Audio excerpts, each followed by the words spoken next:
Hi everyone, and welcome to this final video in the series on biomechanics of show jumping.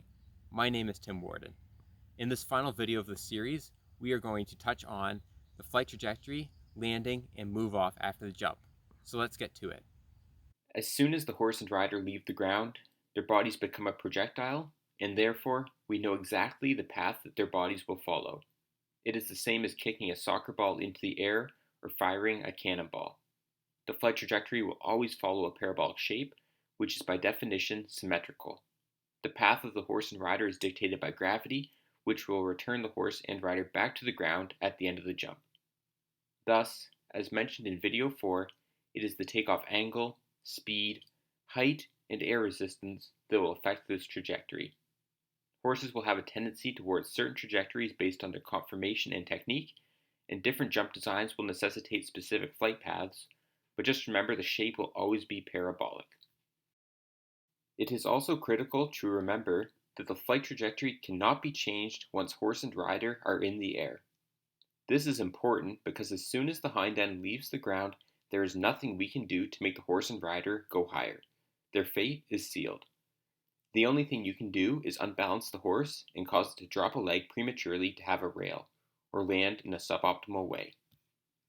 The flight trajectory also plays a major role in determining airtime at a jump, which will influence if you make the time allowed or are quick in a jump off. A horse with a larger trajectory, as shown in red, will be spending longer in the air at the jump, which at the FEI level can translate into 70 millisecond more time as compared to horses that are efficient and go just high enough to clear the jump, as denoted in green. As alluded to in an earlier video, show jumping is essentially a sprint, so you want minimal vertical displacement of the body when jumping. Once you leave the ground, you can't get back faster than gravity will act, so the higher the horse goes in the air, the longer it takes to land, which has important implications for making the time allowed or winning the jump off. If you are jumping 16 obstacles on course, then all else being equal between the jumps, the Scopy jumper will take over 1 second longer to make it around the course simply due to spending more time in the air at each jump. In addition to the flight path the horse and rider take, their rotation in the air is also important. Horses that jump flat are under rotators, while some horses will over rotate in the air and the hind end will go way up behind them. So it is really about finding that happy medium. If a horse under rotates, the hind end is more likely to pull a rail.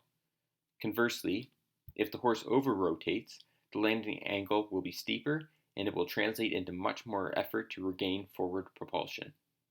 So it can be difficult to hit a time allowed or to get out of a combination with a longer distance between the jumps. Additionally, a steeper landing can produce forces that may exceed what tissues were designed to handle in those positions, which of course has implications for injury. Flight dynamics are important for landing effectively and safely. Once the horse and rider leave the ground, their job is to work for balance and position in the air. They won't go any higher. All the horse and rider can do over the jump is reposition their limbs so that they are balanced when landing. This repositioning will depend on whether you are turning after, getting through a combination, moving forward quickly in a jump off, and so on. When landing, the primary goal is to land safely and balanced. The secondary goal is to regain forward propulsion so the horse and rider can move on after the jump and continue around the course, whether that be jumping another jump soon after in a combination, turning, and so on. The stride after landing will take on a driving, acceleration posture as I detailed in the first video.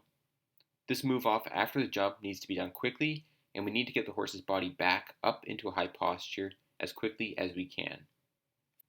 During the landing, the trailing front leg takes the most loading, so if a horse is always trying to land with the same leading front leg, there may be a protective reason for this. Lastly, watch the horse's head and neck on landing. If the head pops up too early as the horse approaches the ground, it will cause the hind end to cut down on the jump and increase the likelihood of a rail. In summary, remember that as soon as the horse and rider leave the ground, their flight path will always be a parabolic shape. The goal in the air is to stay calm and balanced while preparing for landing. Nothing the rider does in the air will make the horse go higher. They can only take away from the jump. Additionally, the rotation of the body plays an important role. Some horses will under-rotate, while others will over-rotate in the air. The goals of landing are to touch down in a safe and balanced manner, followed by regaining forward speed as quickly as possible.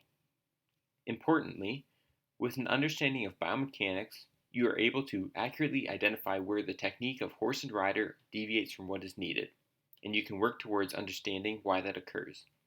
Is it a lack of strength or range of motion, a soreness issue, a mismatch between the actual task and how the horse and rider are perceiving it, or another reason? These are the same questions elite human coaches will ask when analyzing the technique of their athletes, and it is this curiosity that enables them to keep improving performance in their athletes year after year. Remember, biomechanics is just formalized curiosity about how the body moves. So that concludes this video series on the biomechanics of show jumping. Although the content was not exhaustive, I hope that you found some of the facts interesting. Also, I hope that some of this content changes how you view the sport and your appreciation for the amazing athletic feats of horses and riders. I hope to see you all down the road.